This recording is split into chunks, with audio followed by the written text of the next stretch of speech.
ไอ้มันกินลวกผัก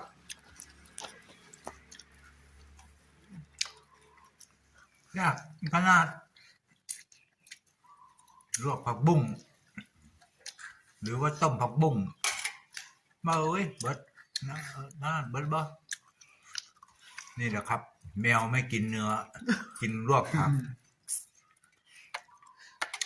เอาบอกเขาเหี่ยวไปไม่กินด้วยเบิ้ง เนี่ย เขาเหี่ยวไปเอาลวกผักมันไปอีกเบิดบ่ไปที่นี่ลวกผักจงไว้เขากินนะเด้อพออย่างนี้ละกินละแม่ลวกเบิดเลยไปที่นี่บ่อิ่มมือเด่นมามันเอ้ยมันกินได้ให้หยังเอาเถอะเอาหยัง อยากกิน รักษาเปื่อยๆให้กินหยังลวกผักปิ้งปลาหมึกปลาทู